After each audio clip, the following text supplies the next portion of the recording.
हालचाल हैं आप सबके। तो मैं हर्ष गोयल आज आपके लिए लेकर आ गया हूँ क्लास 12th मैक्रो इकोनॉमिक्स का चैप्टर फॉरेन एक्सचेंज।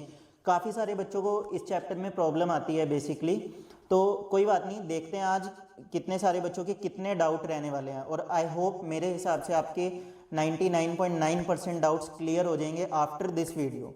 तो चलो हम स्टार्ट करते हैं अपना नया चैप्टर फॉरेन एक्सचेंज। सबसे पहले हम डिस्कस करेंगे इसके कंटेंट्स में हम बेसिकली टॉपिक्स देखेंगे, कौन कौन से टॉपिक्स हम इसमें पढ़ने वाले हैं। सबसे पहले foreign exchange and foreign exchange rate. Foreign exchange क्या होता है और फॉरेन एक्सचेंज रेट क्या होता है, दोनों ही डिफरेंट चीज़ हैं। तो आगे हम डिस्कस करेंगे flexible and fixed exchange rate क्या होता है, managed floating exchange rate system, merits and demerits of fixed and flexible exchange system. मतलब इसमें हम एडवांटेजेस और डिसएडवांटेजेस भी डिस्कस करेंगे किसकी, फिक्स्ड और फ्लेक्सिबल एक्सचेंज रेट सिस्टम की। Next components of demand and demand for foreign exchange. Foreign exchange के जितने भी कंपोनेंट्स हैं उनको भी हम डिस्कस करने वाले हैं डिटेल में। Components of supply of foreign exchange and last foreign exchange market क्या होती है। तो ये सारे टॉपिक्स हम डिस्कस करने वाले हैं इस वीडियो में। तो चलो इसी के साथ हम आगे बढ़ते हैं। सबसे पहले foreign exchange and foreign exchange rate क्या होता है। Foreign exchange refers to foreign currency. Foreign exchange क्या होती है, एक फॉरेन करेंसी की तरह होती है। The stock of foreign exchange with a country refers to the stock of all foreign currency with the RBI at the point of time. Foreign exchange क्या होता है, एट द टाइम, एक time पर RBI के पास चाहे वो dollar है, पाउंड है या फिर कोई और करेंसी है, कितनी करेंसीज स्टॉक में अवेलेबल है, वो तो सारा क्या हो गया, फॉरेन एक्सचेंज। मतलब एक्सचेंज करने के लिए इस टाइम स्टॉक में मेरे पास कितनी करेंसी पड़ी है। अगर मान के चलो मैं आरबीआई हूँ और मेरे पास डॉलर भी है, पाउंड भी है, यूरो भी है और बाकी सारी करेंसीज भी हैं, तो वो जितनी करेंसीज मेरे पास हैं वो मेरा क्या हो जाएगा, फॉरेन एक्सचेंज हो जाएगा। क्लियर, ये तो होता है फॉरेन एक्सचेंज। अब ये रेट क्या होता है, फॉरेन एक्सचेंज रेट क्या होता है। फॉरेन एक्सचेंज रेट एक ऐसी चीज होती है, फॉर एग्जांपल $1 का रेट 50 रुपीज है या फिर $1 का रेट 80 रुपीज, ठीक है। तो ये $1 जो होगा वो 80 रुपए के बराबर है या 50 रुपए के बराबर है। मतलब मेरे को 80 रुपए के बदले कितने डॉलर मिलेंगे या 50 रुपए के बदले मेरे को कितने डॉलर मिलेंगे। इसको हम क्या बोलते हैं, एक्सचेंज रेट, कि मेरी जो करेंसी की वैल्यू है वो डॉलर में, यूरो में या पाउंड में कितनी होने वाली है, उस करेंसी के बदले मेरे को कितनी करेंसी मिलेगी। तो चलो इसकी मीनिंग देखते हैं। The rate at which domestic currency can be exchanged for a foreign currency is known as foreign exchange rate. जैसा कि अभी हमने डिस्कस किया, एक ऐसा रेट जो हमारी डोमेस्टिक करेंसी को एक्सचेंज कर दे, किस करेंसी से, फॉरेन की किसी भी करेंसी। फॉरेन में तो बहुत सारी कंट्री आ गई, आप किसी भी कंट्री को ले सकते हो। हमारी डोमेस्टिक डोमेस्टिक करेंसी को फॉरेन करेंसी के साथ क्या कर दे, एक्सचेंज कर दे, किस रेट पर, उसको हम क्या बोलेंगे, फॉरेन एक्सचेंज रेट बोलेंगे। It is the price paid in domestic currency for buying a unit of foreign currency. Example, if 50 rupees are to be paid to buy $1, then exchange rate is $1 equals to 50 rupees। कि अगर मेरे को market से $1 purchase करना है तो $1 के बदले मेरे को कितने रुपीज पे करने पड़ेंगे, 50 रुपीज। तो ये क्या हो गया, exchange rate. Clear. Next flexible and fixed exchange rate क्या होता है। ठीक है, फ्लेक्सिबल से तो आप ये समझ लीजिए पहले, मतलब मार्केट में जो भी प्राइजेस होने वाले हैं वो बहुत जल्दी अप एंड डाउन होते जाएंगे। और फ्लेक्सिबल एक्सचेंज रेट कौन फिक्स करता है, फ्लेक्सिबल एक्सचेंज रेट फिक्स करता है market forces. Flexible exchange rate कौन फिक्स करता है, मार्केट फोर्सेस। मार्केट फोर्सेस में क्या आ जाता है, बेसिकली अगर आपसे कोई पूछ ले मार्केट फोर्सेस क्या होती हैं, तो इसका मीनिंग ये है, मार्केट फोर्सेस में आ जाती है demand and supply. Demand and supply किसी चीज़ की डिमांड और सप्लाई की वजह से उसके रेट में कोई चेंज आ रहा है या उसके रेट में कोई फ़र्क आ रहा है तो उसको हम क्या बोलेंगे, फ्लेक्सिबल एक्सचेंज रेट। तो चलो डिस्कस करते हैं। Flexible rate of exchange also called floating rate of exchange. Flexible exchange rate का ही दूसरा नाम क्या है, फ्लोटिंग रेट ऑफ एक्सचेंज।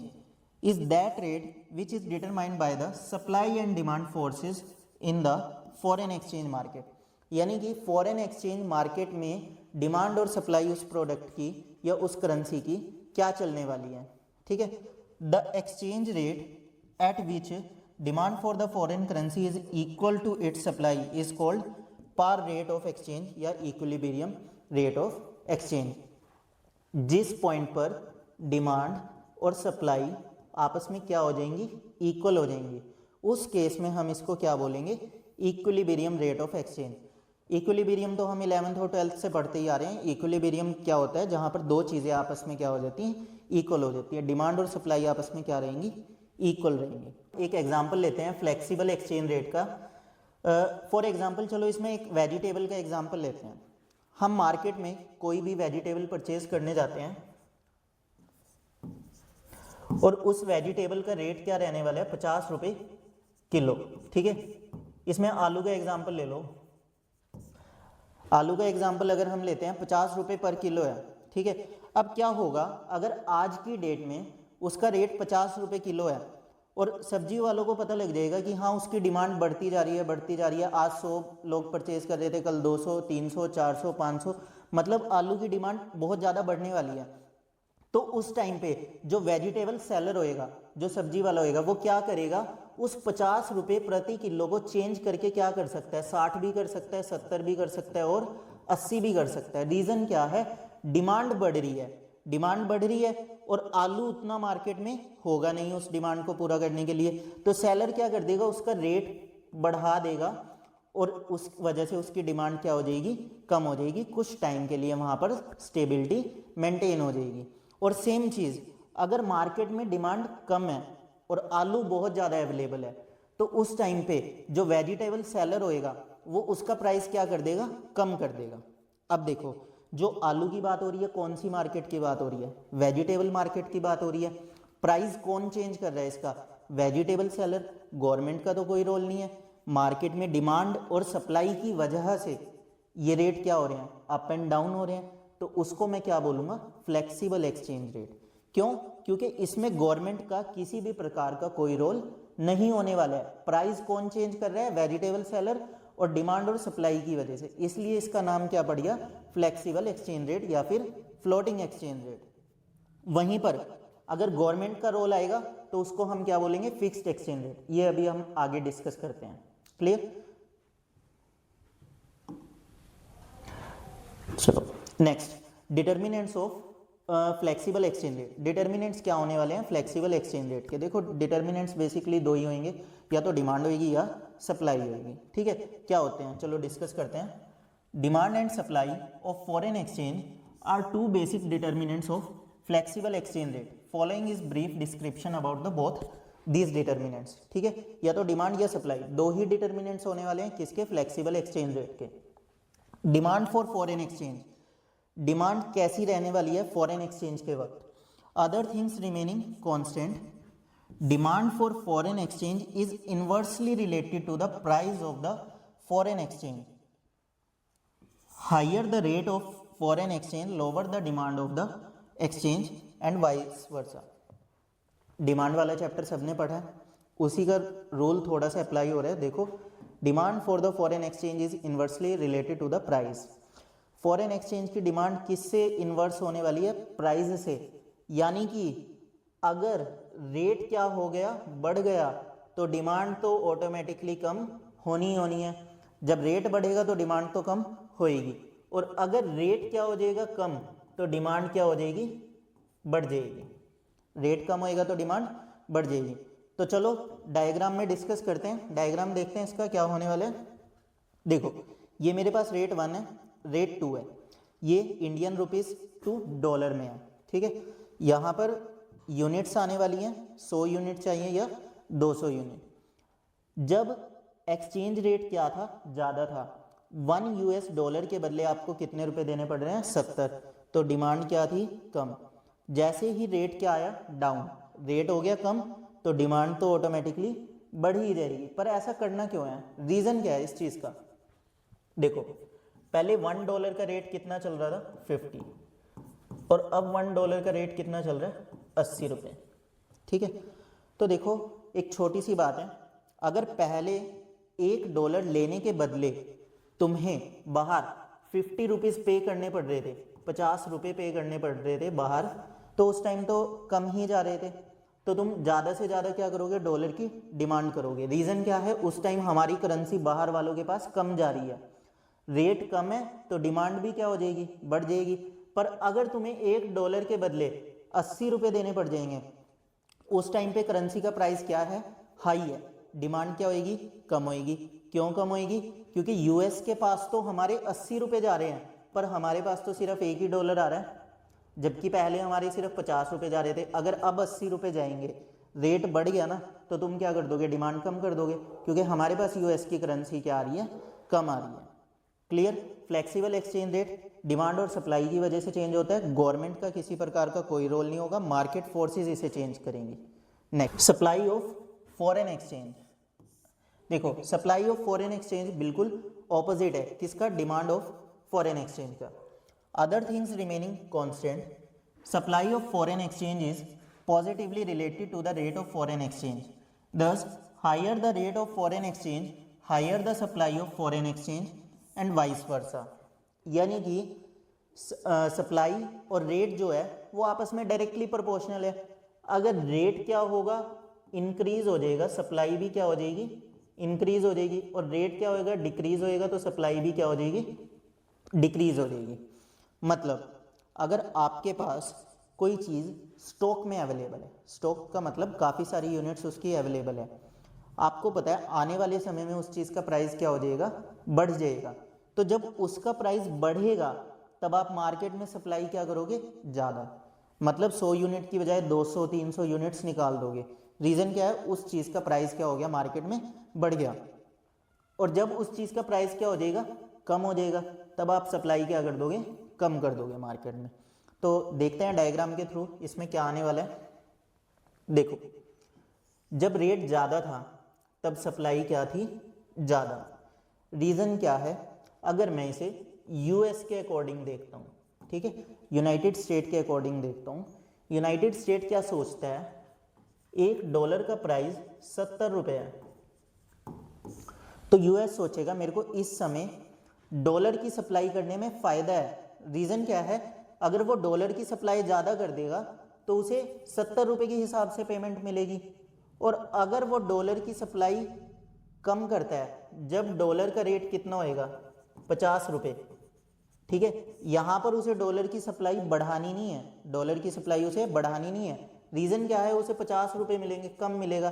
तो इस टाइम पे जब रेट कम चल रहा होगा तब सप्लाई भी क्या रहने वाली है, कम रहने वाली है, और जब रेट ज़्यादा रहेगा तब सप्लाई भी क्या रहने वाली है, ज़्यादा रहने वाली है। क्लियर? तो इसमें जो स्लोप शो होएगी वो अपवर्ड शो होएगी supply.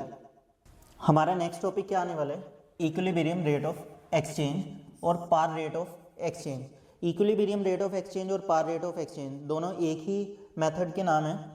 Equilibrium rate of exchange और par rate of exchange occurs when supply of the foreign exchange is equal to demand of the foreign exchange. यानी कि जहां पर डिमांड और सप्लाई आपस में क्या होंगी, इक्वल होंगी, तो उस केस में हम उसको क्या बोलेंगे, इक्विलिब्रियम रेट ऑफ एक्सचेंज। चलो डायग्राम के थ्रू देखते हैं हम। देखो, सबसे पहले हम क्या देखेंगे, डिमांड का डायग्राम देखेंगे। डिमांड के अकॉर्डिंग जब मेरे पास रेट कम था तो डिमांड क्या थी, ज़्यादा थी, और जैसे ही मेरे पास रेट क्या हो गया, इंक्रीज हो गया, वैसे ही डिमांड क्या हो गई, कम हो गई। क्लियर? इसमें स्लोप डाउनवर्ड आ रही थी।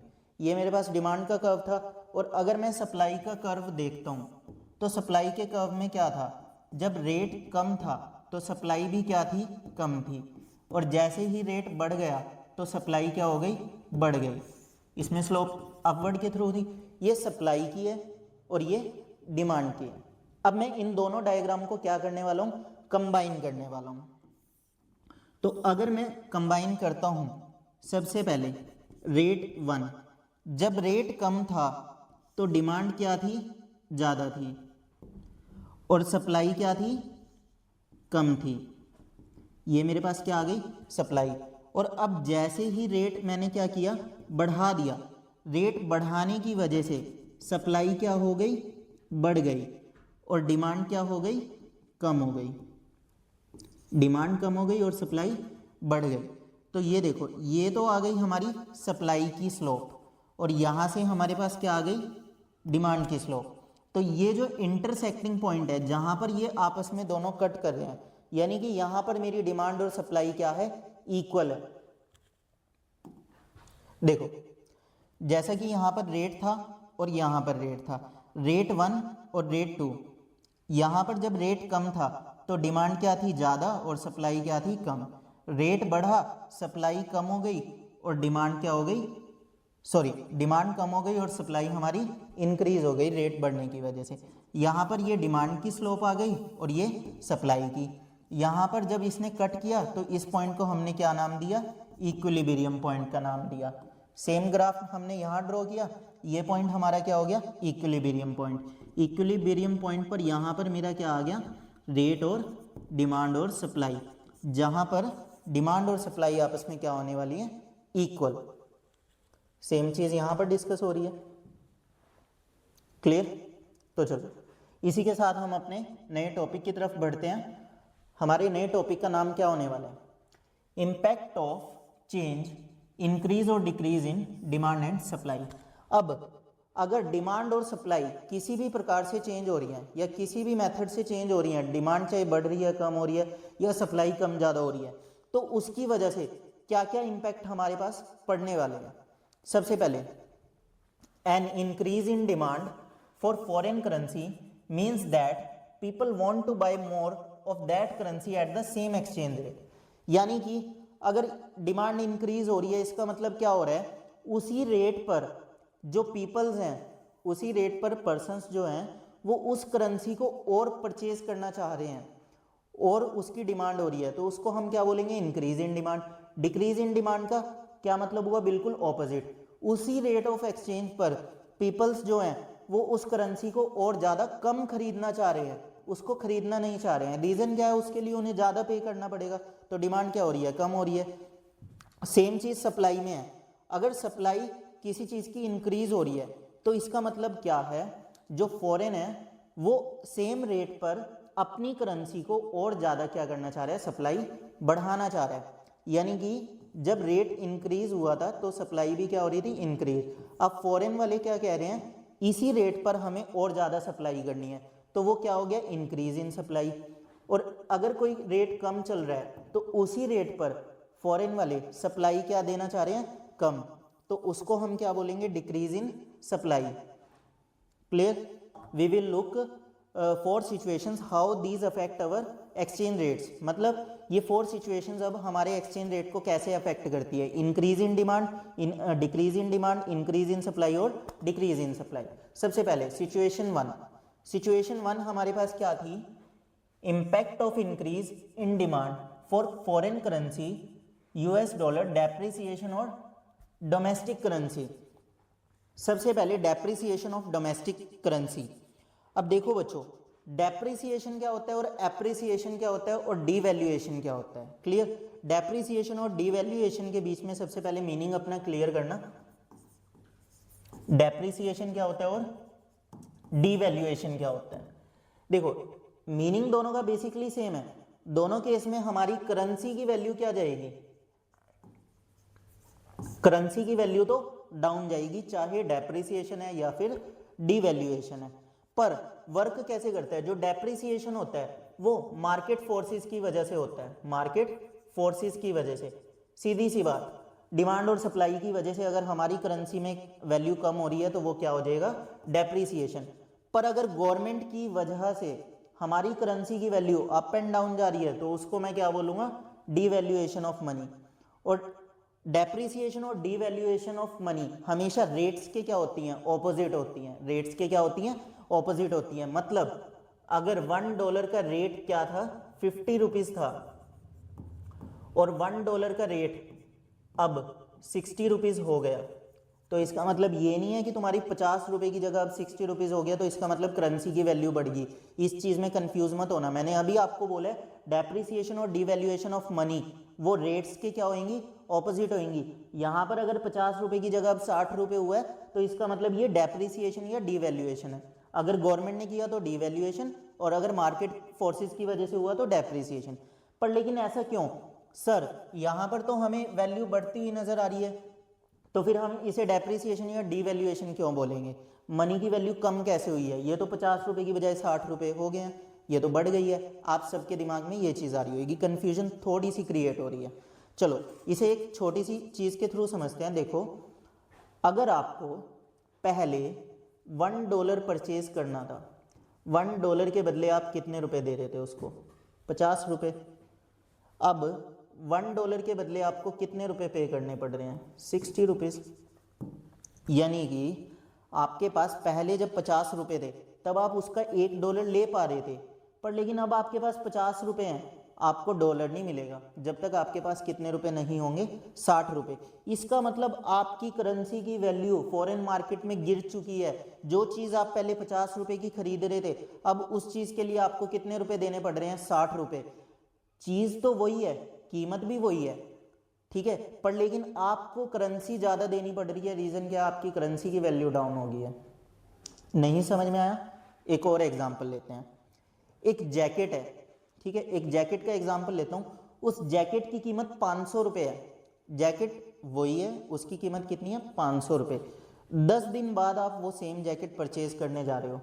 जैकेट सेम है, सब कुछ सेम है, आप कहीं से भी किसी भी मार्केट से सेम जैकेट ट्राई कर लेना, उस जैकेट की कीमत कितनी हो जाएगी? 600 रुपये हो जाएगी फॉरेन मार्केट में।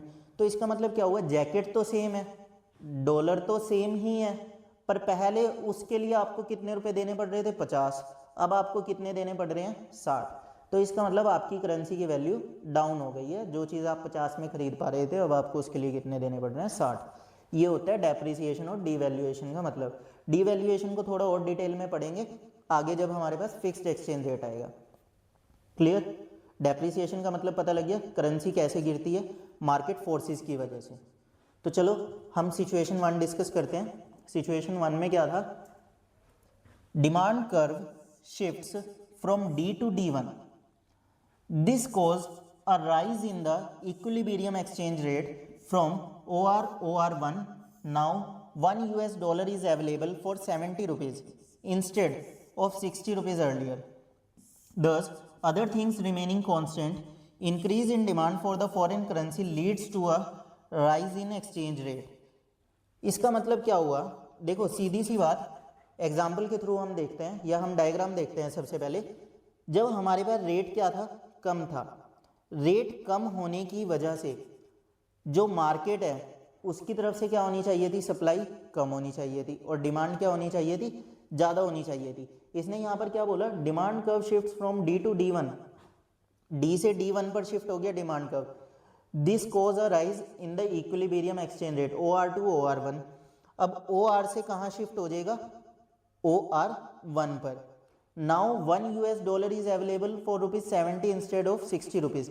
पहले $1 किस रेट में अवेलेबल था? 60 रुपीज़ के। ये हमारा $1 जो है वो कितने रुपीज़ के बराबर था? 60 रुपीज़ के। बट लेकिन now $1 is available for 70 rupees.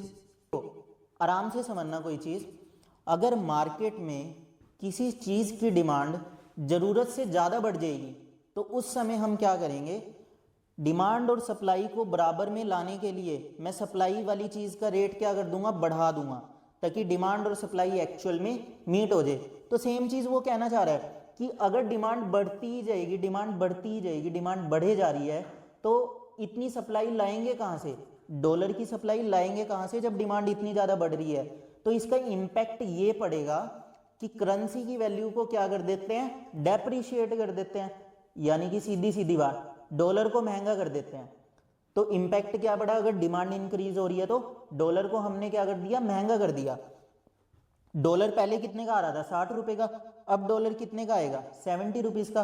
तो ये क्या होगी, हमारी करेंसी क्या होगी, डेप्रिशिएट होगी, करेंसी की वैल्यू कम होगी, जिसकी वजह से डिमांड और सप्लाई क्या होगी, स्टेबल हो गई। क्लियर, ये फर्स्ट इंपैक्ट था हमारा, फर्स्ट सिचुएशन थी। सेकंड सिचुएशन हमारे पास क्या आती है, देखो सिचुएशन 2 में क्या है, impact of decrease in demand for the foreign currency US dollar, appreciation of the domestic currency. देखो इसमें क्या बोलता है, अगर डिमांड क्या है, किसी चीज़ की डिक्रीज होती जा रही है, कम होती जा रही है, तो इसका इंपैक्ट क्या पड़ेगा, हमारी डोमेस्टिक करेंसी क्या हो जाएगी, एप्रिशिएट हो जाएगी। देखो एग्जाम्पल के थ्रू समझते हैं। पहले आप वेजिटेबल परचेज कर रहे थे, वेजिटेबल मार्केट में बल्क में पड़ी हुई थी, सप्लाई बहुत सारी थी, पर आपकी डिमांड ही नहीं थी, तो उस टाइम क्या करेंगे, सब्जी का प्राइस डाउन कर देंगे, सब्जी का प्राइस डाउन कर देंगे, जिसकी वजह से डिमांड क्या हो जाएगी, इंक्रीज हो जाएगी। तो सेम चीज़ यूएस डॉलर के साथ है, डॉलर का प्राइस क्या कर देंगे, कुछ समय के लिए गिरा देंगे, जिसकी वजह से डिमांड उसकी बढ़ जाएगी। याद रखना इम्पैक्ट है, डिक्रीज हो रही है डिमांड, डिमांड अगर डिक्रीज हो रही है तो डोमेस्टिक करेंसी क्या होगी, एप्रिशिएट होगी, यानी कि फॉरेन करेंसी क्या हो जाएगी, डेप्रिशिएट हो जाएगी। इस केस में फॉरेन करेंसी क्या हो रही है, डेप्रिशिएट हो रही है, और अपनी करेंसी क्या हो रही है, एप्रिशिएट हो रही है। हम भी तो आगे रहेंगे ना यूएस डॉलर से। तो चलो देखते हैं क्या आने वाला है। देखो जब हमारी करेंसी का रेट क्या था, ज़्यादा था, मतलब हमें रेट ज़्यादा पे करना पड़ रहा था, किसका, डॉलर का। $1 के बदले हमें कितने रुपीज़ पे करने पड़ रहे थे, 60 रुपीज़। तो उस टाइम पे डिमांड क्या थी, कम थी। अब उन्होंने क्या करना है, डिमांड को सप्लाई के स्टेबल करना है, क्योंकि इम्पैक्ट तो बढ़ चुका है। अब वो डिमांड को स्टेबल करने के लिए क्या करेंगे, डिमांड को जब उन्होंने स्टेबल करना है तो हमारी करेंसी का प्राइस क्या हो जाएगा, एप्रिशिएट हो जाएगा। तो सेम चीज़ हुई है, रेट पहले हमें कितना पे करना पड़ रहा था, 60 रुपीज़, तो उन्होंने कहा कोई बात नहीं, आपकी करेंसी का प्राइस बढ़ा देते हैं, अब हम आपको $1 कितने रुपीज़ में पे कर देंगे, 50 रुपीज़ में। डन। नेक्स्ट सिचुएशंस देखते हैं। नेक्स्ट सिचुएशन 3 हमारे पास क्या आती है, देखो सिचुएशन 3 हमारे पास आती है, impact of increase in supply of foreign currency is appreciation of the domestic currency. देखो रीजन क्या आता है, इस सिचुएशन में हमें क्या करना है, सप्लाई को इंक्रीज करना है, सप्लाई को क्या करना है, इंक्रीज। अगर हमें किसी भी चीज़ की सप्लाई को बढ़ाना है तो हमें उस सामान को क्या करना पड़ेगा, सस्ता करना पड़ेगा, तभी तो लोग आएंगे और तभी मैं सप्लाई बढ़ा पाऊंगा। तो अब यहाँ पर अगर मैं डॉलर का एग्जाम्पल लेता हूँ, यहाँ पर $1 का रेट कितना था, 60 रुपये था। 60 रुपये की वजह से इसकी सप्लाई भी क्या आ रही थी, कम आ रही थी, सप्लाई क्या आ रही थी, कम आ रही थी। अब मैंने क्या किया, या फिर फॉरेन एक्सचेंज मार्केट ने क्या किया, रेट को थोड़ा सा गिरा दिया। अब 60 रुपये की बजाय कितना कर दिया, 50 रुपये, यानी कि अब हमारी करेंसी क्या हो गई, एप्रिशिएट हो गई। तो इस केस में सप्लाई क्या हो जाएगी, बढ़ जाएगी। रीज़न क्या है, अगर $1 मेरे को पहले 60 रुपये का मिल रहा था और अब वो 50 रुपये का मिल रहा है, तो ऑब्वियसली बात है मैं तो डिमांड ज़्यादा करूँगा और सप्लाई तो ऑटोमेटिकली इंक्रीज हो ही जानी है। तो यहाँ पर क्या है, सप्लाई को इंक्रीज करने के लिए इसको क्या करना पड़ा, मेरी करेंसी को एप्रिशिएट करना पड़ा। क्लियर।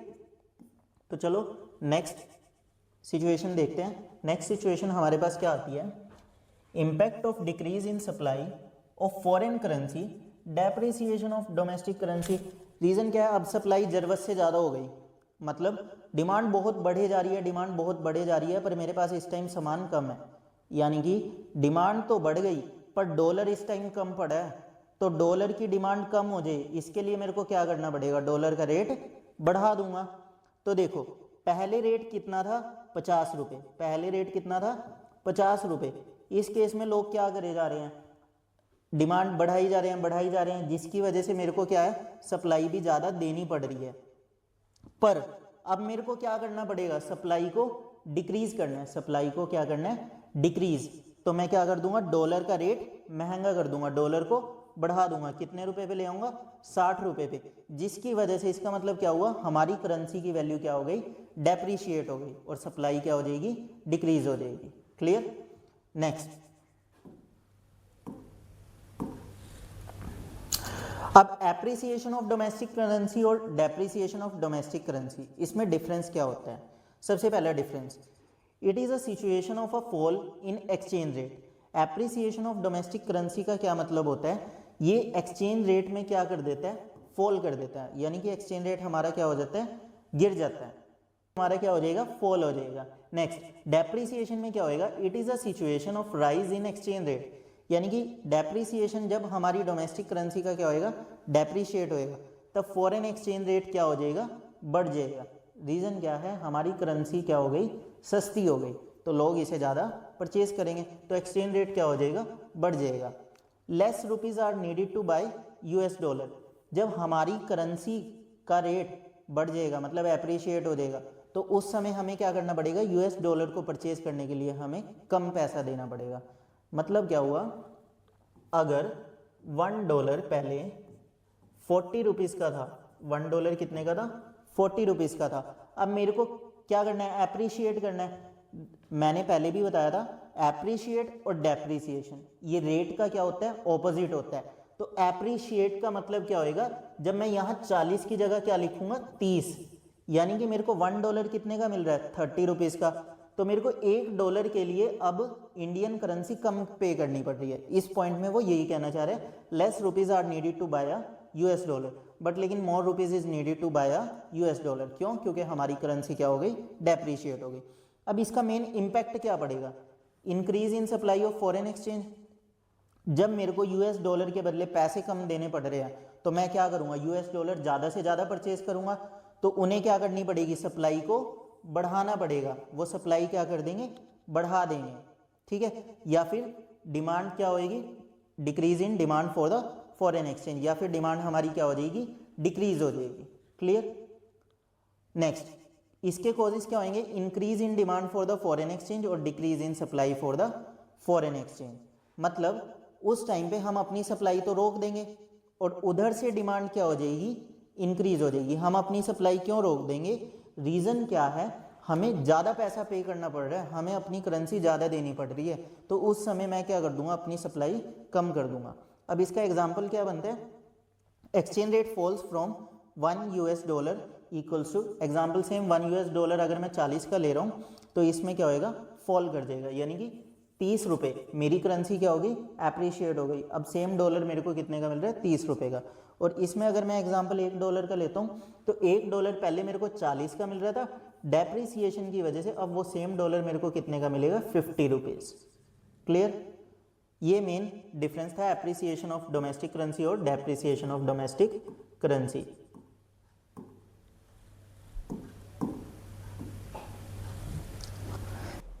देखते हैं, देखो फिक्स्ड एक्सचेंज रेट सिस्टम क्या होता है, exchange rate is set to be fixed when it is set and maintained by the government at a particular level. अब देखो, फ्लोटिंग एक्सचेंज रेट सिस्टम हमने किया था, फ्लोटिंग एक्सचेंज रेट सिस्टम में किसका रोल हो रहा था, demand and supply. Demand and supply plays important role in floating exchange rate system. और फिक्स्ड एक्सचेंज रेट सिस्टम में मेन रोल किसका आने वाला है, किसका आने वाला है, गवर्नमेंट का। मतलब इसमें प्राइस को अप एंड डाउन, प्राइस कब हाई करना है, प्राइस कब लो करना है, ये कौन डिसाइड करता है, गवर्नमेंट डिसाइड करती है कि अपनी करेंसी को कब डेप्रिशिएट करना है और कब एप्रिशिएट करना है। जब गवर्नमेंट अपनी करेंसी को इक्विलिब्रियम पॉइंट से ऊपर फिक्स करती है या फिर उसके नीचे फिक्स करती है, उससे हमारा क्या कौन सा सिस्टम आता है, एक्सचेंज रेट सिस्टम। क्लियर। जैसा कि यहाँ पे हमारे पास $1 का रेट कितना रहा, 50 रुपीज़। गवर्नमेंट ने क्या किया, अब उसे $1 को 60 रुपीज़ पे क्या कर दिया, फिक्स कर दिया, जिसकी वजह से जो मार्केट होएगा, मार्केट में इंपोर्ट हम कम करवाएंगे और एक्सपोर्ट हम ज़्यादा करवाएंगे। रीज़न क्या है, देखो अगर पहले आप कोई चीज़ परचेज कर रहे थे, पहले अगर आप कोई चीज़ परचेज कर रहे थे, उसमें आपको $1 के लिए कितने रुपए देने पड़ रहे थे, 50 रुपीज़। अब गवर्नमेंट ने देखा लोग बहुत ज़्यादा सामान बाहर से इंपोर्ट कर रहे हैं और ऐसे तो अपने देश की करेंसी क्या होएगी, बाहर जाती चली जाएगी। तो गवर्नमेंट ने क्या किया, इस केस में अपनी करेंसी को डेप्रिशिएट कर दिया, अपनी करेंसी को डेप्रिशिएट का मतलब क्या होता है, वैल्यू गिर जाना। पर लेकिन गवर्नमेंट करेगी तो वो डेप्रिशिएट नहीं होएगा, ये याद रखना। डेप्रिसिएशन का मतलब मैंने क्लियर किया था, डेप्रिसिएशन किस में आता है, फ्लोटिंग एक्सचेंज रेट में। अगर गवर्नमेंट वैल्यू गिरा रही है तो उसको हम क्या बोलेंगे, डीवैल्यूएशन। तो गवर्नमेंट ने अपनी करेंसी की इस केस में क्या की, वैल्यू डीवैल्यू कर दी। $1 को गवर्नमेंट ने कितने पे फिक्स कर दिया, 60 रुपीज पे। अब what is the reason behind this $1 is equal to 60, मतलब ऐसा क्या रीजन है कि जिस वजह से गवर्नमेंट ने $1 को 60 रुपीज के इक्वल कर दिया। रीजन क्या है, गवर्नमेंट ने देखा इंपोर्ट लोग बहुत ज़्यादा कर रहे हैं, ऐसे तो अपने देश की करेंसी बाहर जाती रहेगी, तो गवर्नमेंट ने उसको डीवैल्यूएट कर दिया, जिसकी वजह से हमारी करेंसी की वैल्यू डिक्रीज हो गई। अब कोई भी पर्सन बाहर से सामान मंगवाएगा तो उसे 50 रुपये की बजाय कितने रुपए देने पड़ेंगे, 60 रुपीज़ देने पड़ेंगे। तो यानी कि इंपोर्ट क्या हो गया, महंगा, और एक्सपोर्ट करेंगे तो इनकम ज़्यादा होएगी। तो गवर्नमेंट का मेन रीज़न क्या था, इंपोर्ट कम करवाने थे और एक्सपोर्ट ज़्यादा। तो इंपोर्ट और एक्सपोर्ट से रिलेटेड चीज़ों के लिए भी गवर्नमेंट क्या कर देती है, अपनी मनी को डीवैल्यूएट कर देती है। इसी के साथ हम आगे बढ़ते हैं। नेक्स्ट हमारे पास क्या होने वाला है, देखो, depreciation and devaluation of the currency. Depreciation और डीवैल्यूएशन ऑफ द करेंसी का कंसेप्ट मैंने आपको स्टार्टिंग में क्लियर किया था, बट लेकिन स्टार्टिंग में ना मैंने डेप्रिसिएशन आपको ज़्यादा अच्छे से क्लियर किया था, हमारा डीवैल्यूएशन वाला टॉपिक रह गया था। फिर भी हम यहाँ पर डिस्कस करते हैं। देखो, depreciation of the domestic currency occurs when the value of the domestic currency reduces in the international market because of the market forces of supply and demand. The government plays no role whatsoever. इसका क्या मतलब हुआ, government कौन है, हम government को नहीं जानते, गवर्नमेंट ने किसी तरीके का कोई रोल प्ले नहीं करना है, चाहे रेट जो है वो अप जाए या फिर रेट डाउन चला जाए, गवर्नमेंट का इसमें कोई लेना देना नहीं होता। डेप्रिसिएशन ऑफ करेंसी क्यों होती है, मार्केट की वजह से, मार्केट में डिमांड एंड सप्लाई की वजह से जो करेंसी होती है वो क्या होती है, डेप्रिशिएट। डिमांड और सप्लाई का एग्जांपल मैंने आपको दिया ही था, टूरिज्म वगैरह हो गया, या फिर टूरिज्म हो गया, बाहर से कोई पर्सन यहाँ पे आ रहा है या यहाँ से कोई पर्सन बाहर घूमने जा रहा है, उसे वहाँ के देश की करेंसी की रिक्वायरमेंट तो पड़ेगी टूर एंड ट्रैवल के लिए, ठीक है, तो वो भी एक तरीके से डिमांड हो गई। और डेप्रिसिएशन में मैंने आपको क्या समझाया था, देखो वैल्यू कैसे कम ज़्यादा होती है, यूएस डॉलर है, अगर यूएस डॉलर की डिमांड मार्केट में बहुत ज़्यादा है, ठीक है, इंडियंस जो हैं वो यूएस डॉलर को बाई करी जा रहे हैं, बाई करे जा रहे हैं, बाई करे जा रहे हैं, तो यूएस डॉलर एक समय पे थोड़ा कम भी तो होएगा, उसका लेवल कम भी तो होएगा, तो क्या करेंगे वो लोग, उसकी डिमांड को पूरा करने के लिए, क्योंकि लोग तो डिमांड बहुत ज़्यादा कर रहे हैं पर इतना तो यूएस डॉलर अपने पास है ही नहीं, तो उसकी डिमांड को फुलफिल करने के लिए यूएस डॉलर का प्राइस क्या करेंगे, बढ़ा देंगे, और डोमेस्टिक करेंसी का प्राइस क्या करेंगे, गिरा देंगे। जब डोमेस्टिक करेंसी का प्राइस गिर जाएगा तो $1 जो आपको 50 रुपीज़ का मिल रहा था, तो यहाँ से अपनी करेंसी डेप्रिशिएट होगी, तो डेप्रिशिएट होने का मतलब $1 अब हमें कितने का मिलेगा, 60 रुपीज़ का। तो यानी कि डॉलर का रेट क्या हो गया, महंगा हो गया, जिस वजह से अब लोग डॉलर को कम बाय करेंगे, डॉलर को कम बाय करेंगे, होगी डिमांड स्टेबल, ठीक है, ये किस वजह से हुआ, डिमांड और सप्लाई की वजह से।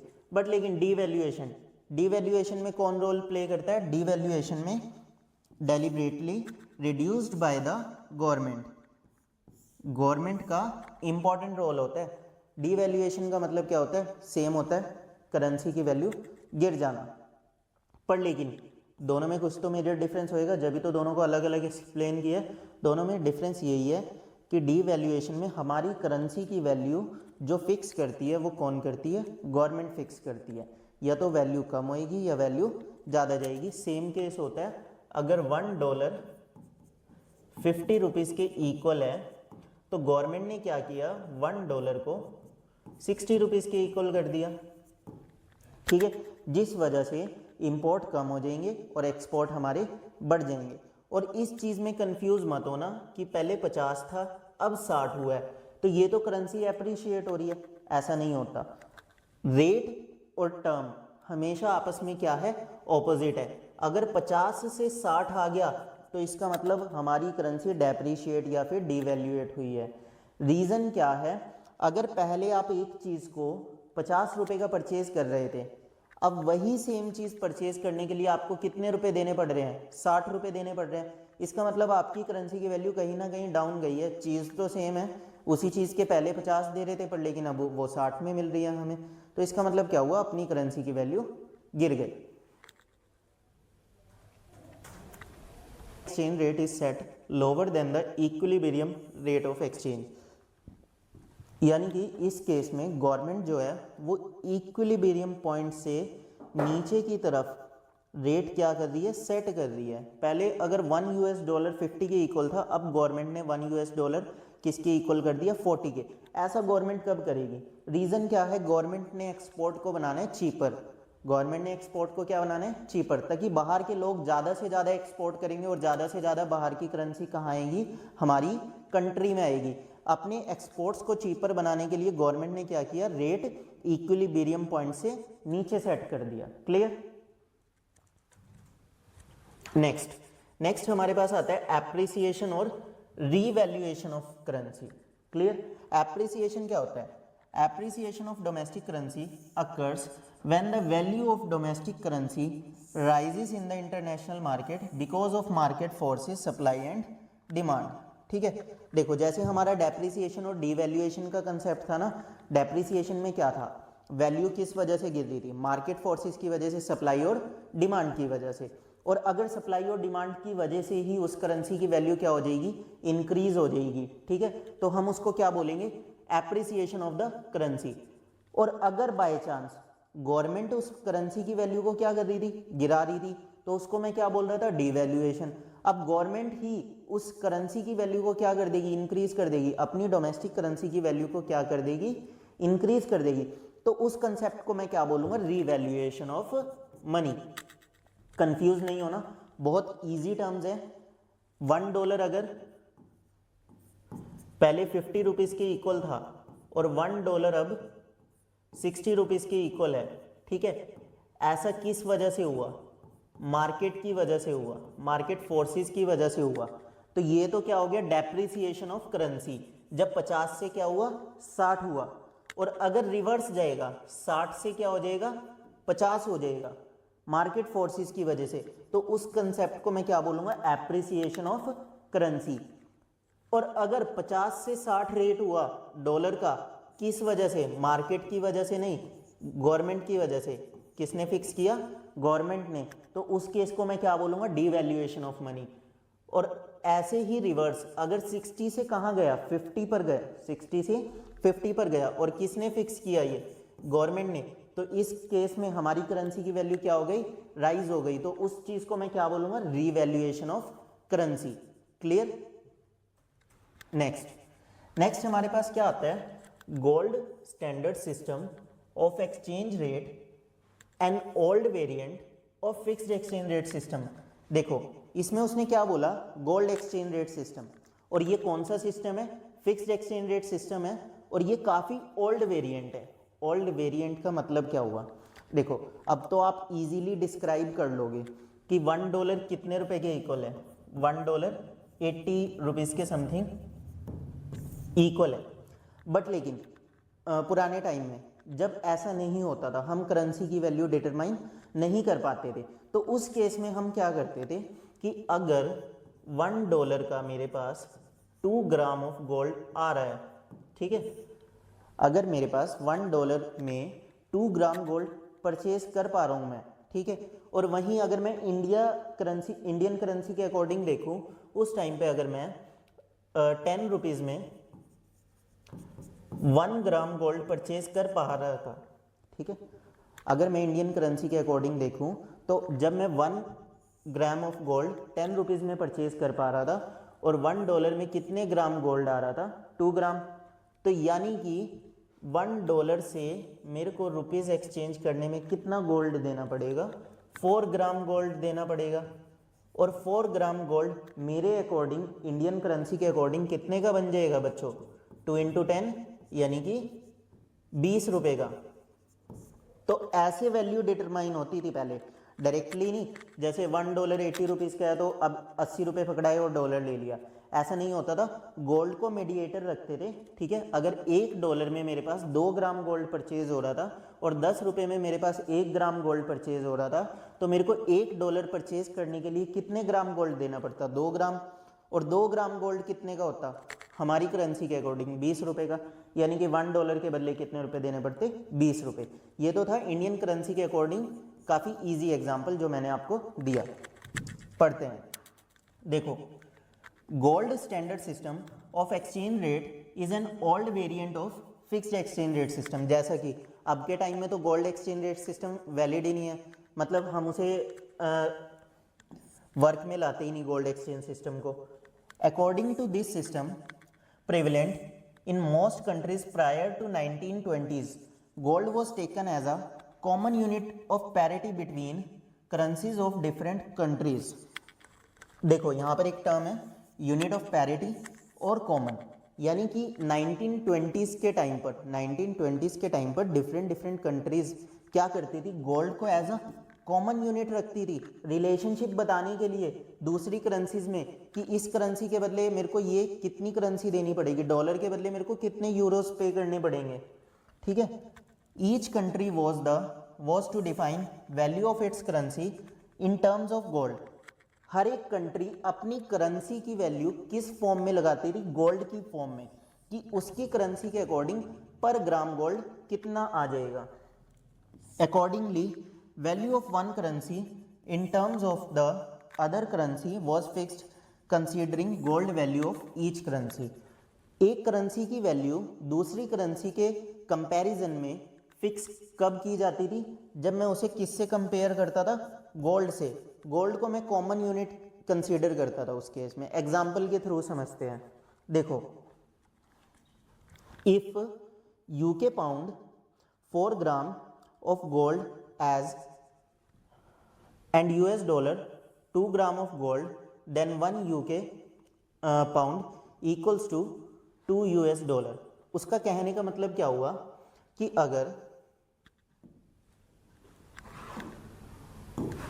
कहने का मतलब क्या हुआ 1 यूके पाउंड किसके इक्वल है, 4 ग्राम ऑफ गोल्ड के। 1 यूके पाउंड किसके इक्वल है, 4 ग्राम ऑफ गोल्ड के, क्लियर।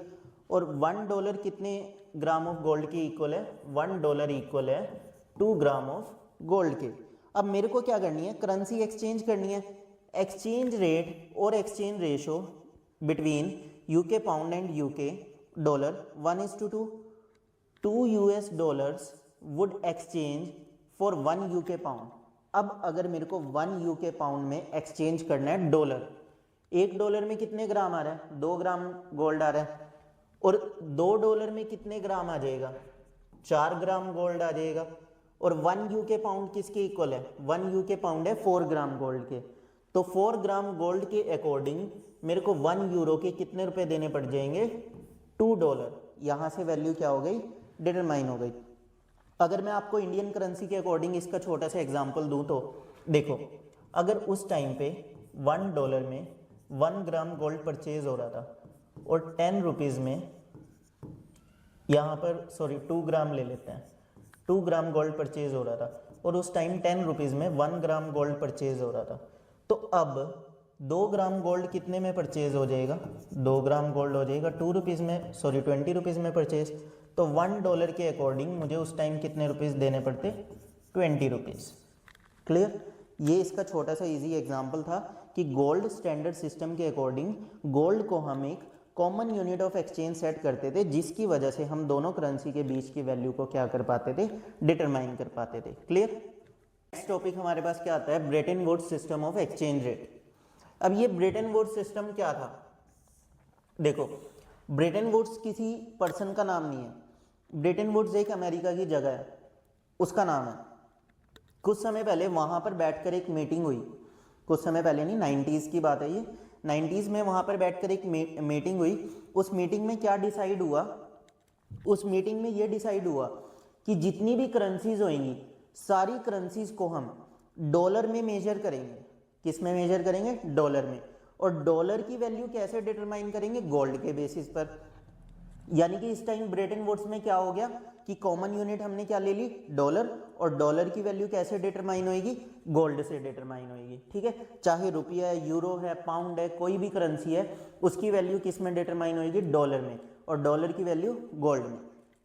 देखो Bretton Woods system it was a fixed system of exchange allowed some adjustments, so it was called adjustable peg system of exchange rate. According to this system, different currencies were pegged to one currency, that is US dollar. Different currencies, different countries की अलग अलग currency जो होंगी उसको सिर्फ एक common unit में major करेंगे, किसमें? यूएस डॉलर में. US dollar was assigned gold value at a fix price. US dollar की वैल्यू किस में मेजर करेंगे? गोल्ड में, जो फिक्स रहेगी. Value of one currency in terms of US dollar ultimately implied value of that currency in terms of gold. Value of one currency in terms of US dollar ultimately implied value of that currency in terms of gold. यानी कि directly हम किसी भी currency को gold में convert नहीं कर सकते, पहले हमें यूएस में करना पड़े, यूएस डॉलर में करना पड़ेगा, then US dollar to gold में कन्वर्जन होगी. Gold continued to be the ultimate unit of parity between the two currency. Gold जो था वो दो करेंसीज के बीच में एक पैरिटी था. मतलब पैरिटी मतलब एक इक्विवेलेंट यूनिट बोल सकते हैं, जो दो करेंसी के बीच की एक इक्विवेलेंट यूनिट थी, जो हमें दोनों करेंसी की वैल्यू बताएगी कि अगर मेरे को डॉलर में कन्वर्ट करना है तो कितना देना है और उसमें कन्वर्ट करना है तो कितना. Adjustment of parity value of currency was possible but only if allowed by the IMF. अब ये IMF क्या होता है? International monetary fund. IMF का काम क्या होता है?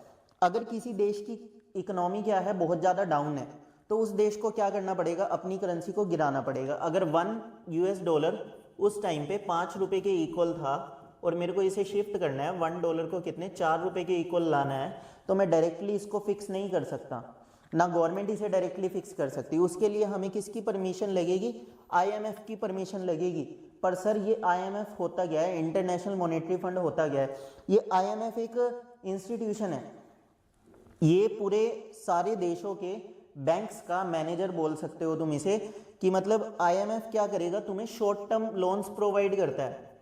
IMF जो होता है वो शॉर्ट टर्म लोन्स प्रोवाइड कर देगा. अगर तुम्हारे पास डॉलर की करेंसी नहीं है, पाउंड की नहीं है, या किसी भी देश की करेंसी नहीं है और तुम्हें उसकी रिक्वायरमेंट है, तो IMF तुम्हें क्या प्रोवाइड कर देगा? शॉर्ट टर्म लोन प्रोवाइड कर देगा. IMF तुम्हारी एक कंट्री से दूसरी कंट्री की ट्रेड को क्या बनाता है? आसान बनाता है. तो अब सबके मन में एक डाउट आ रहा होगा, सर अगर IMF जो है वो हमें लोन भी प्रोवाइड कर देता है, पैसा भी प्रोवाइड कर देता है, तो वर्ल्ड बैंक का क्या रोल है? देखो, IMF तो शॉर्ट टर्म लोन्स प्रोवाइड करता है, पर लेकिन जो वर्ल्ड बैंक होता है वो वर्ल्ड बैंक आपकी कंट्री को लॉन्ग टर्म लोन्स प्रोवाइड करता है. फॉर एग्जांपल रोड्स बनानी है या फिर इंफ्रास्ट्रक्चर से रिलेटेड कोई काम करवाना है, उसके लिए पैसे चाहिए, तो जो वर्ल्ड बैंक होएगा ना वो हमेशा लॉन्ग टर्म लोन्स प्रोवाइड करेगा कंट्रीज़ को.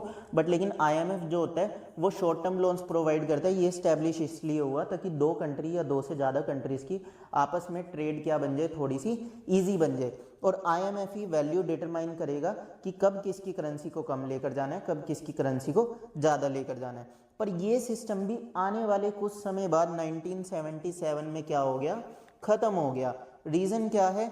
इसको रिप्लेस किया गया किससे? फ्लेक्सिबल सिस्टम ऑफ एक्सचेंज से. इसके बाद क्या आया? Flexible system of exchange. Clear? चलो, तो अब मेजर डिफरेंस पढ़ लेते हैं. फिक्स्ड एक्सचेंज रेट और फ्लेक्सिबल एक्सचेंज रेट में डिफरेंस क्या आता है? सबसे पहले fixed exchange rate is determined by the fixed exchange rate is determined by the government. Fixed exchange rate कौन डिटरमाइन करता है? गवर्नमेंट. और फ्लेक्सिबल एक्सचेंज रेट तो मार्केट फोर्सेस की वजह से हो जाता है, डिमांड और सप्लाई की वजह से. इतनी देर से हम फ्लेक्सिबल और फिक्स्ड पढ़ रहे हैं, क्लियर ही होगा डिफरेंस तो आपको, है ना? क्योंकि वो मार्केट की बेसिस पर होते हैं और ये गवर्नमेंट के. Changes in the fixed exchange rate system are planned. Government कर रही है तो प्लान्ड ही होएगा. इंट्रोड्यूस बाय द गवर्नमेंट और the central bank of the country. For example RBI हमारा सेंट्रल बैंक है, या तो RBI उसको कम ज़्यादा करेगा या फिर government. Changes in the flexible rate of exchange are linked to changes in the market forces of supply and demand. जितने भी चेंजेस आएंगे फ्लेक्सिबल रेट ऑफ एक्सचेंज में, सारे किससे लिंक होएंगे? सप्लाई और डिमांड से. सप्लाई और डिमांड का वर्ड तो काट ही मत देना तुम फ्लेक्सिबल एक्सचेंज रेट में से. फ्लेक्सिबल एक्सचेंज रेट है तो डिमांड और सप्लाई तो बनता ही बनता है. As set and maintained by the government, the fixed exchange rate leads to devaluation when the government, ये तो वही बात हो गई। अगर क्या कहते हैं फिक्स्ड एक्सचेंज रेट की बात कर रहे हैं, फिक्स्ड एक्सचेंज रेट कौन फिक्स करेगा? गवर्नमेंट फिक्स करेगी। गवर्नमेंट फिक्स कर रही है तो या तो मनी की वैल्यू गिरेगी या मनी की वैल्यू बढ़ेगी। गिरेगी तो डिवैल्यूएशन आ जाएगा और बढ़ेगी तो रीवैल्यूएशन आ जाएगा। इसमें अगर मनी की वैल्यू गिरेगी तो डेप्रिसिएशन आ जाएगा या फिर एप्रिसिएशन आ जाएगा, दो कंसेप्ट। ठीक है, याद रखना, अगर मनी की वैल्यू गिर रही है या बढ़ रही है किस वजह से, मार्केट फोर्सेस की वजह से, तो उसको डेप्रिसिएशन या एप्रिसिएशन बोलेंगे। और गवर्नमेंट की वजह से वैल्यू गिर रही है या बढ़ रही है तो उसको हम क्या बोलेंगे? डिवैल्यूएशन या फिर revaluation. To maintain the fixed rate of exchange at a particular level the government needs to keep a large stock of the foreign exchange. अगर गवर्नमेंट को एक रेट किसी भी करेंसी का फिक्स रखना है, उसे चेंज नहीं करना बार बार, तो ये नॉर्मल सी बात है, गवर्नमेंट के पास उस करेंसी का क्या अवेलेबल होना चाहिए? स्टॉक, यानी कि भारी मात्रा में गवर्नमेंट के पास उस देश की करेंसी अवेलेबल होनी चाहिए। Flexible exchange rate does not require any large stock of foreign exchange as its level set by the market. मतलब फ्लेक्सिबल को तो फिक्स कर ही नहीं सकते, फिक्स कर देंगे तो फ्लेक्सिबल नाम क्यों आएगा? तो फ्लेक्सिबल में तो हमें स्टॉक की जरूरत पड़ती ही नहीं है कि दूसरी कंट्री की करेंसी हमारे पास भारी मात्रा में अवेलेबल होनी चाहिए। इसका चेंज किसके थ्रू आता है? मार्केट की वजह से आता है, सप्लाई और डिमांड की वजह से। नेक्स्ट हमारे पास क्या आता है? Degree of speculation is very low in the system of fixed exchange system. Its arises only when people expect some changes in the government policy. Speculation का कोई मतलब नहीं है, ठीक है, किसी भी तरीके की स्पेकुलेशन इसमें नहीं हो पाएगी। ये सिर्फ जब ही चेंज हो सकती है अगर गवर्नमेंट कोई पॉलिसी, मतलब ये सिचुएशन जब ही अराइज हो सकती है अगर गवर्नमेंट की पॉलिसी से कोई सेटिस्फाई नहीं है। Degree of speculation is very high, इसमें तो स्पेकुलेशन के चांसेस ज़्यादा होते हैं। रीज़न क्या है? ये मार्केट फोर्सेस की वजह से हो रही है, डिमांड और सप्लाई की वजह से। Clear? Next, managed floating exchange rate system. Managed floating exchange rate system क्या आता है? देखो, फ्लोटिंग एक्सचेंज रेट सिस्टम क्या होता है? फ्लोटिंग एक्सचेंज रेट सिस्टम तो वही होता है जिसमें मतलब डिमांड और सप्लाई की वजह से रेट्स क्या होते रहते हैं? चेंज होते रहते हैं। बट लेकिन अब इसको कौन करेगा मैनेज? अब इसको मैनेज करना है, मतलब थोड़ा लिमिट में लाना है। अब अपनी मर्जी से नहीं चलेगा ये सिस्टम, तो इसको मैनेज कौन करेगा? सबसे पहले मैनेज इसको करती है गवर्नमेंट। अब अगर गवर्नमेंट का इंटरफेयर हो गया इस मार्केट में तो ये फ्लोटिंग तो बची ही नहीं, फिक्स्ड हो जानी चाहिए। तो इस वजह से हम इसको क्या बोलते हैं? Managed floating may be called as a mixture of both, flexible भी होता है और फिक्स्ड भी। इस वजह से मैं इसको और क्या बोल सकता हूँ? ये फ्लेक्सिबल और फिक्स्ड मार्केट का दोनों का मिक्सचर होता है। रीज़न क्या होता है? कई बार सिचुएशन ऐसी अराइज आ जाती है कि बहुत ज़्यादा अप एंड डाउन हो रहे हैं करेंसी में, और बहुत ज़्यादा अप एंड डाउन होने की वजह से इन्वेस्टर सही से इन्वेस्ट नहीं कर पा रहे हैं, रिस्की इन्वेस्टमेंट नहीं कर पा रहे हैं, या किसी भी तरीके से ट्रेड आगे नहीं बढ़ पा रही है। तो इस वजह से गवर्नमेंट को क्या करना पड़ता है? बीच में थोड़ा सा इंटरफेयर करना पड़ता है, और जैसे ही गवर्नमेंट इंटरफेयर करती है तो उसको हम क्या बोलते हैं? मैनेज फ्लोटिंग एक्सचेंज रेट या फिर mixture of floating and fixed exchange rate. Clear? Next देखो, मेरिट्स क्या होती हैं फिक्स्ड एक्सचेंज रेट सिस्टम की। फिक्स्ड एक्सचेंज रेट सिस्टम की एडवांटेजेस क्या होती हैं? First point, market stability and mobility of capital. सबसे पहले अगर रेट ऑफ सिस्टम क्या रहेगा? फिक्स रहेगा, किसी भी तरीके के अप एंड डाउन नहीं होंगे, फिक्स रहेंगे, तो इससे क्या बनी रहेगी? मार्केट में स्टेबिलिटी बनी रहेगी, और रिस्क के जितने भी एलिमेंट होंगे वो सारे क्या हो जाएंगे? एलिमिनेट हो जाएंगे। हर तरीके से रिस्क क्या हो जाएगा? खत्म हो जाएगा। ग्रोथ ऑफ इंटरनेशनल ट्रेड, अगर वैल्यू क्या रहेगी? फिक्स रहेगी, फ्लक्चुएशंस नहीं आएगी, इससे जो हमारी इंटरनेशनल ट्रेड होएगी वो और ज़्यादा ग्रो करेगी। मतलब लोग ज़्यादा से ज़्यादा इंटरनेशनल ट्रेड करना पसंद करेंगे, क्योंकि फ्लक्चुएशंस तो हो नहीं रही हैं। फ्लक्चुएशंस की वजह से रिस्क के चांसेस क्या हो रहे हैं? कम हो रहे हैं। Fixed exchange rate and stability of price level offers an hospitable environment for the growth of international trade. The traders can explore international market for their products almost with asserted returns involving the minimum possible risk. Fluctuations तो बहुत ज़्यादा up भी हो सकती है, बहुत ज़्यादा down भी हो सकती है, तो उसमें जो रिस्क होता है वो मैक्सिमम होता है और अनएक्सपेक्टेड रिस्क होता है। तो फिक्स्ड एक्सचेंज रेट सिस्टम में तो आपको मिनिमम रिस्क मिलेगा, जिसकी वजह से आप इजीली इंटरनेशनल ट्रेड कर सकते हो। Next, stable macro economic policies, fixed exchange rate system. अगर हमारा एक्सचेंज रेट सिस्टम क्या रहेगा, बिल्कुल फिक्स रहेगा, तो उसकी वजह से हम अपनी मैक्रो इकोनॉमिक्स पॉलिसी भी बना सकते हैं और वो भी हमारी क्या रहेंगी, स्टेबल रहेंगी। मैक्रो इकोनॉमिक्स पॉलिसी कौन सी पॉलिसीज़ होती हैं, जैसे फिस्कल पॉलिसी होगी। फिस्कल पॉलिसी पता है ना, फाइनेंशियल ईयर की पॉलिसी होती है, बजटरी प्लान होता है जो बैलेंस ऑफ पेमेंट के लिए बनाया जाता है कि हमारा बजट कितना होएगा, एक्सपेंडिचर कितना होएगा, वो सारा हमारा फिस्कल पॉलिसी के अंडर आता है। नेक्स्ट, अब गवर्नमेंट इसमें दखल अंदाजी कर रही है या फिक्स्ड एक्सचेंज रेट सिस्टम है, तो सारा रोल किसका है, गवर्नमेंट का। तो गवर्नमेंट इसमें क्या करती है, डीवैल्यूएशन करती है। डीवैल्यूएशन सर मेरिट्स में क्यों आ रहा है, डीमेरिट्स में क्यों नहीं आ रहा है, क्योंकि डीवैल्यूएशन की वजह से तो हमारी करेंसी की वैल्यू डाउन जाएगी। ये मेरिट्स में इसलिए आ रहा है, डीवैल्यूएशन की वजह से अगर हमारी करेंसी डाउन चली जाएगी तो हमारे जो एक्सपोर्ट हो जाएंगे वो चीपर हो जाएंगे। रीज़न क्या है, यूएस वाले सोचेंगे कि इंडिया से जो सामान आ रहा है वो सस्ता आ रहा है, तो वो और ज़्यादा एक्सपोर्ट करेंगे, वो ज़्यादा से ज़्यादा सामान अपने पास मंगवाएंगे। तो जब वो सामान अपने पास मंगवा रहे हैं तो हमारी पेमेंट भी किस में करेंगे, डॉलर्स में करेंगे। तो हमारे पास क्या बढ़ेगा, फॉरेन एक्सचेंज बढ़ेगा, फॉरेन एक्सचेंज रेट हमारे पास आएगा। तो इस वजह से डीवैल्यूएशन हमारा किस में आ रहा है, मेरिट्स में आ रहा है। नेक्स्ट मेरिट हमारे पास क्या आती है, inflation. A check on inflation क्या होता है, fixed exchange rate keeps the government under the pressure to check inflation. मतलब जो फिक्स्ड एक्सचेंज रेट सिस्टम होगा वो गवर्नमेंट को हमेशा किस चीज़ में रखेगा, प्रेशर में रखेगा, ताकि किसी भी चीज़ का प्राइस बार बार बढ़ता ही ना जाए।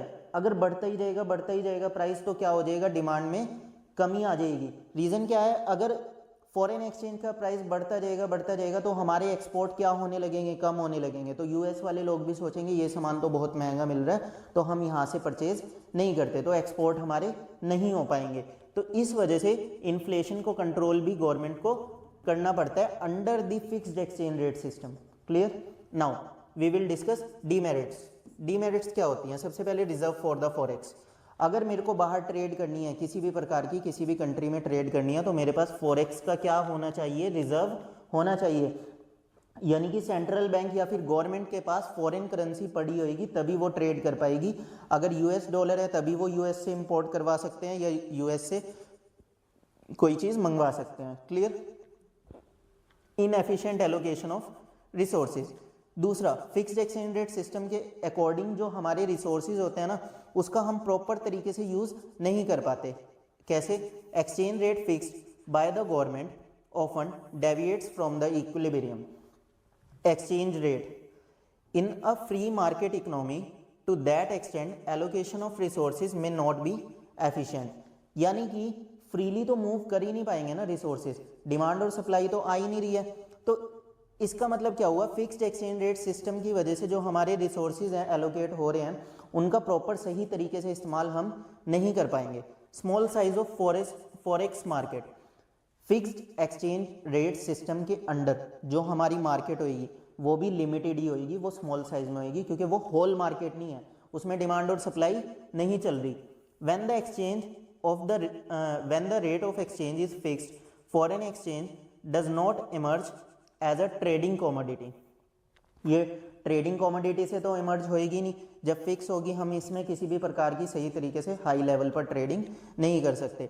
Accordingly size of the forex market remain small, this acts as a hurdle global economic growth, जिसकी वजह से हम इकोनॉमिकली ग्रोथ हमारी पॉसिबल नहीं हो पाएगी अगर रेट ऑफ सिस्टम हमारा क्या रहेगा, फिक्स रहेगा। जब ही उसके बाद हम क्या लेकर आए थे, फ्लोटिंग एक्सचेंज रेट सिस्टम लेकर आए थे।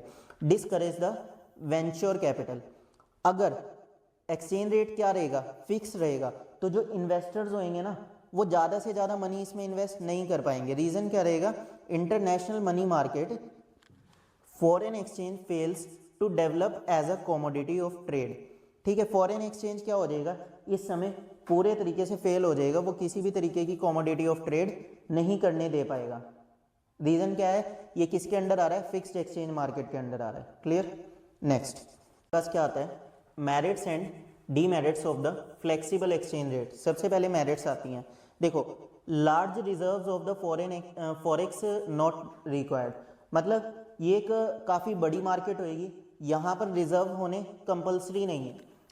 फिक्स्ड एक्सचेंज रेट सिस्टम में तो हमें रिजर्व चाहिए थे, ठीक है, पर यहाँ पर हमें किसी भी तरीके के रिजर्व रिक्वायर्ड नहीं होते। Flexible system of exchange rate does not require large reserves of foreign exchange with the government.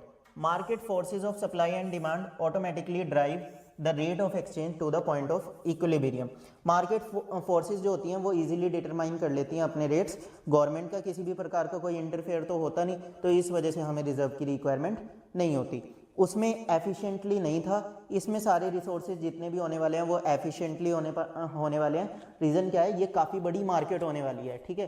Flexible exchange rate market कौन सी होती है, जो काफ़ी बड़ी मार्केट होती है और यहाँ पर डिमांड और सप्लाई का पूरा इम्पैक्ट पड़ता है। Flexible exchange rate system leads to the equilibrium exchange rates of different currencies, accordingly allocation of resources across different countries of the world expected to become more and more efficient optimum, मतलब जितना ज़्यादा से ज़्यादा efficient बन सकते हैं इसमें बनाई जाती है। उसके बाद large size of the forex market, इसमें हमारी मार्केट का साइज़ क्या हो जाएगा, काफ़ी बड़ा। रीज़न क्या है, इसमें डिमांड और सप्लाई की वजह से चेंजेस आ रहे हैं, तो इसमें जो ग्रोथ होएगी ना वो भी काफ़ी ज़्यादा हाई होएगी। Next, international mobility of liquidity, liquidity के चांसेस भी इसमें international mobility of liquidity, since large reserves of the foreign exchange are not required, flexible exchange rates tends to promote international mobility of liquidity. This is good less developed countries. उसका कहने का मतलब क्या हुआ, जो international mobility of liquidity है, यानी कि कैश का फ्लो जो रहेगा यहाँ पर ज़्यादा रहेगा, कैश का इनफ्लो और आउटफ्लो यहाँ पर ज़्यादा रहेगा, लिक्विडिटी ज़्यादा रहेगी, क्योंकि मार्केट है यहाँ पर रिजर्व्स की तो ज़रूरत पड़ेगी नहीं, तो फॉरेन ट्रेडिंग या फॉरेक्स ट्रेडिंग यहाँ पर पॉसिबल है, जिसकी वजह से कैश का फ्लो यहाँ पर कम ज़्यादा होता रहेगा। नेक्स्ट क्या होता है, वेंचर कैपिटल। वेंचर कैपिटल कौन सी होती है, जिसमें न्यू पर्सन्स जो होते हैं इन्वेस्ट करने की सोचते हैं, ठीक है, यहाँ पर रिस्क उन्हें कम मिलेगा, जिसकी वजह से वो यहाँ पर ज़्यादा से ज़्यादा इन्वेस्ट कर पाएंगे फॉरेक्स मार्केट में। ट्रेडिंग भी यहाँ पर पॉसिबल है इंटरनेशनल करेंसी की, जैसा कि आज के समय में आप सुनते हैं ना, फॉरेक्स ट्रेडिंग कर रहे हैं, क्रिप्टो में कर रहे हैं, डॉलर में कर रहे हैं, ये सारी चीज़ें वेंचर कैपिटल इसमें पॉसिबल है और काफ़ी ज़्यादा प्रॉफिटेबल भी रहेगी। Next, demerits. डीमेरिट्स क्या है, marginalisation of the weak currency. Marginalisation of weak currency का क्या मतलब हुआ, इसमें वैल्यू काफ़ी जल्दी चेंज होती रहती है डिमांड और सप्लाई की वजह से। तो जो वीक करेंसीज हैं, किसी भी देश की वीक करेंसी है तो उसको यहाँ पर बहुत ज़्यादा बड़ा इम्पैक्ट पड़ सकता है। रीज़न क्या है, flexible exchange rate system leads to marginalisation of weak currency in the international money market. Weak currency और small economies often suffer a huge depreciation, ठीक है। इसका मतलब क्या हुआ कि यहाँ पर डिमांड और सप्लाई की वजह से चेंजेस भी बहुत ज़्यादा आते हैं, ऐसा नहीं कि बहुत कम चेंजेस आते हैं, ज़्यादा चेंजेस आने की वजह से जो स्मॉल इकोनॉमीज हैं या फिर जिनकी करेंसीज क्या है, वीक हैं, उनकी करेंसीज को काफ़ी ज़्यादा डेप्रिसिएशन झेलना पड़ सकता है, उनकी करेंसी की वैल्यू काफ़ी ज़्यादा कम जा सकती है। अनसर्टेनिटी ऑफ द मार्केट, कोई भी अगर ट्रेड कर रहा है इस मार्केट में तो अनसर्टेनिटी होने के चांसेस बहुत ज़्यादा हैं, क्योंकि डिमांड कभी भी अप हो सकती है, डिमांड कभी भी कम हो सकती है, सप्लाई भी कभी भी अप एंड डाउन हो सकती है। मार्केट फोर्सेस की वजह से इसमें डिमांड और सप्लाई का रोल आ रहा है, जिसकी वजह से अनसर्टेनिटी किसी भी टाइम कभी भी हो सकती है। A stable monetary policy not possible, monetary policy यहाँ पर स्टेबल नहीं रहेगी। रीज़न क्या है, क्योंकि एक्सचेंज रेट तो फिक्स ही नहीं है, फ्लेक्सिबल है, वो बार बार चेंज होता रहेगा, बार बार नीचे जाता रहेगा, बार बार अप जाता रहेगा, तो इस वजह से जो हमारी मॉनेटरी पॉलिसी रहेगी वो अनस्टेबल रहेगी। Clear. Next, bilateral trade agreement becomes difficult. Bilateral trade agreement क्या होता है, दो कंट्रीज आपस में जब ट्रेड करती हैं उसको बायलैटरल ट्रेड एग्रीमेंट बोलते हैं। Day to day fluctuations in exchange rate markets makes bilateral trade agreement a difficult exercise. This restricts the growth of the international trade. अगर डे टू डे इसके प्राइजेस क्या होते रहेंगे, चेंज होते रहेंगे, तो ये डिफिकल्ट हो जाएगा बायलैटरल ट्रेड एग्रीमेंट के लिए, जिसकी वजह से आपस में दो देश ट्रेड नहीं कर पाएंगे और इससे हमारी कहीं ना कहीं ग्रोथ को भी इम्पैक्ट पहुंचेगा। एक्सटर्नल शॉक्स, एक्सटर्नल शॉक्स का क्या मतलब होता है कि इसमें करेंसी की वैल्यू अप जा रही है या डाउन जा रही है। कई बार ऐसा होएगा यूएस डॉलर की वैल्यू अप जाए जा रही है, अप जाने की वजह से उस देश से अगर हम कुछ भी खरीदते हैं वो हमें क्या मिलेगा, महंगा मिलेगा, हमारे एक्सपोर्ट बहुत ज़्यादा महंगे हो जाएंगे, जिसकी वजह से स्मॉल इकोनॉमीज जो होंगी वहाँ से परचेज नहीं कर पाएंगी। तो उसी चीज़ को हम क्या बोलते हैं, एक्सटर्नल शॉक्स बोलते हैं। क्लियर। नेक्स्ट हमारे पास क्या होता है, component of demand for foreign exchange. ठीक है, डिमांड के क्या कंपोनेंट्स रहने वाले हैं। ठीक है, सबसे पहले हम देखते हैं repayment of international loans. Repayment of international loans क्या होते हैं कि हमें फॉरेन एक्सचेंज क्यों चाहिए। फॉरेन एक्सचेंज जो हमने बाहर से डेप्ट लिया है, जो हमने बाहर से लोन लिए हैं, उसको रीपेमेंट करने के लिए भी हमें फॉरेन करेंसी की ज़रूरत पड़ने वाली है। पूरे वर्ल्ड में अगर हमें किसी भी देश में इन्वेस्ट करना है तो उसके लिए हमें फॉरेन एक्सचेंज की ज़रूरत पड़ेगी। इम्पोर्ट, किसी और देश से हमें सामान मंगवाना है तो उस देश की करेंसी में हमें पेमेंट करनी पड़ेगी, उसके लिए हमें फॉरेन एक्सचेंज की डिमांड पड़ेगी। डायरेक्ट परचेज फ्रॉम अब्रॉड, अगर अब्रॉड से हमें डायरेक्ट परचेज करनी है तो उसके लिए भी मेरे को उस देश की करेंसी की ज़रूरत पड़ेगी, डिमांड पड़ेगी उस फॉरेन एक्सचेंज की। ग्रांट्स एंड डोनेशन, किसी भी प्रकार का ग्रांट या डोनेशन देना है तो सेम फॉर्म में ही दे पाऊंगा ना। ऐसा तो नहीं है यूएस को डॉलर्स में मनी चाहिए और मैं इंडियन रुपी में उसे डोनेशन दे रहा हूँ तो उसकी करेंसी में ही डोनेशन देनी पड़ेगी। तो उसके लिए भी मेरे को किसकी ज़रूरत पड़ेगी, फॉरेन एक्सचेंज की ज़रूरत पड़ेगी। नेक्स्ट पॉइंट मेरे पास क्या आता है, payment of incomes. Demand for the foreign exchange in the domestic economy also arises for the payment of factor income like rent, interest, profit, dividend और वेजेस। अगर मैं किसी और देश में जाकर अपनी कंपनी लगाता हूँ, मैन्युफैक्चरिंग करता हूँ या कुछ भी करता हूँ वहाँ पर जाकर, तो रेंट पर कोई जगह ले रहा हूँ, इंटरेस्ट पे करना है, रेंट पे करना है, प्रॉफिट का हिस्सा देना है, वेजेस देनी है, सैलरी देनी है, तो यूएस में जाऊँगा तो डॉलर में ही खर्चा करना पड़ेगा, रुपीज़ में तो मैं वहाँ की मार्केट में खर्चा नहीं कर सकता ना। तो वहाँ की पेमेंट करने के लिए भी मेरे को क्या, फॉरेक्स की ज़रूरत पड़ने वाली है। स्पेक्युलेटिव ट्रेडिंग क्या होती है, foreign exchange particularly in terms of strong currencies like US dollar is demanded by the people for purpose of speculative trading. Often more foreign exchange is held when the exchange rate is low and vice versa। यानी कि speculative trading जो हम forex trading करते हैं उसके लिए भी हमें किसकी ज़रूरत पड़ने वाली है, फॉरेन एक्सचेंज की ज़रूरत पड़ने वाली है जो हम फॉरेक्स ट्रेडिंग करते हैं। तो नेक्स्ट टॉपिक हमारे पास क्या आता है, component of supply of foreign exchange. यानी कि सप्लाई के क्या कंपोनेंट होने वाले हैं फॉरेन एक्सचेंज में, मतलब हमें क्यों ज़रूरत पड़ने वाली है। रीज़न क्या है, सबसे पहले तो एक्सपोर्ट्स के लिए, अगर हमें एक्सपोर्ट करने हैं तो उसके लिए भी फॉरेन एक्सचेंज की सप्लाई की ज़रूरत आपको पड़ने वाली है। Then investment from the rest of the world, इस टाइम हम नहीं इन्वेस्ट कर रहे हैं बाहर वाले यहाँ पर इन्वेस्ट करेंगे। बाहर वाले अगर यहाँ पर इन्वेस्ट करेंगे तो उस केस में भी हमें फॉरेन एक्सचेंज की सप्लाई उनको देनी पड़ेगी।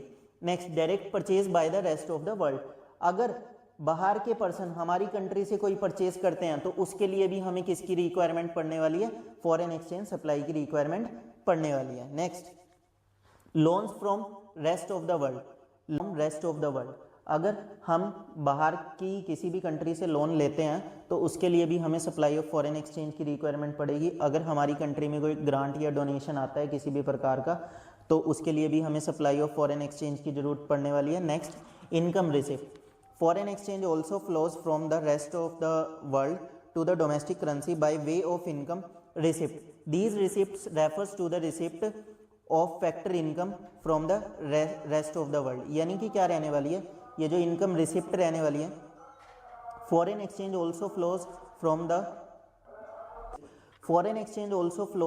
From rest of the world to the domestic country. यानी कि रेस्ट ऑफ द वर्ल्ड से हमारी अपनी कंट्री के पास क्या आ रही है, इनकम आ रही है। अगर हम इनकम जनरेट कर रहे हैं तो इनकम रिसिप्ट के लिए भी हमें किसकी ज़रूरत पड़ने वाली है, सप्लाई ऑफ फॉरेन एक्सचेंज की। नेक्स्ट हमारे पास क्या आता है, foreign exchange market. Foreign exchange market देखो दो, foreign exchange market refers to the market for national currencies of different countries.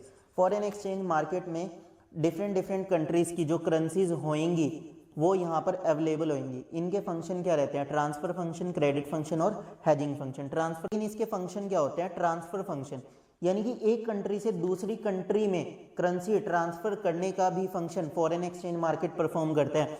Credit function का मतलब क्या होता है, बाइंग अभी करनी है बट लेकिन लेटर हम पे करेंगे, यानी कि खरीद अभी लेते हैं पर लेकिन बाद में हम उसे पे कर देंगे, वो हमारा क्या होता है, क्रेडिट फंक्शन होता है। इस चीज़ का फंक्शन भी कौन परफॉर्म करने देता है, फॉरेन एक्सचेंज मार्केट।